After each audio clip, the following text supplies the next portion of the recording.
വ്യാപാരിയുടെ aquarium തകർത്തതിൽ പ്രതിഷേധിച്ച് വലപ്പാട് കേരള വ്യാപാരി വ്യവസായി ഏകോപന സമിതി പ്രതിഷേധ യോഗം ചേർന്നു.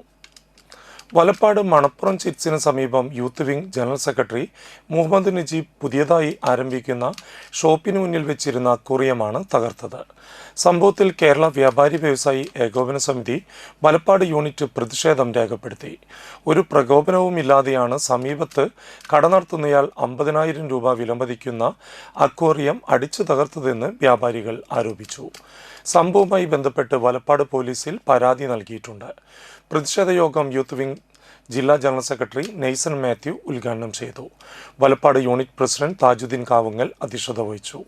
General secretary RA Muhammad, treasurer KJ Sreeraj, ഭാരവാഹികളായ റിഹാസ് MA, മനോജ് കുമാർ, സുനിൽ തായിസ് എന്നിവർ സംസാരിച്ചു. ഷോപ്പ് എടുത്താണ് നടന്നുകൊണ്ടിരിക്കുകയാണ്. അപ്പോൾ അതിൻ്റെ അടി കോൺക്രീറ്റിലും പെരുക്കിടുന്ന ഭാഗമായിട്ട് ഉള്ളിലിരുന്ന അക്വേറിയമാണ്, വലിയൊരു അക്വേറിയമാണ്. അത് നമ്മളിത് പുറത്തേക്ക് എടുത്ത് വെച്ചിട്ടുണ്ടായിരുന്നു. അപ്പോൾ കഴിഞ്ഞ ആഴ്ചയിലാണ് രാത്രി ഒരു 8 മണിക്ക് ശേഷം തൊട്ടടുത്ത സ്ഥാപനം നടത്തുന്ന ആൾ തന്നെയാണ് ഇതുപോലെ തല്ലിപ്പൊളിച്ചത്. അതിൻ്റെ ഭാഗമായിട്ട് വലപ്പാട് സ്റ്റേഷനിൽ പരാതി കൊടുത്തിട്ടുണ്ട്. പരാതി അവർ വിളിപ്പിച്ചിട്ടുണ്ടായിരുന്നു. അപ്പോൾ എന്തായാലും ഒരു തീരുമാനം ഉണ്ടാകുമെന്ന് വിചാരിക്കുന്നു. എന്തായാലും ഈ ഒരു പരാതിയായിട്ട് മുന്നോട്ട് പോകാൻ തന്നെയാണ് തീരുമാനം.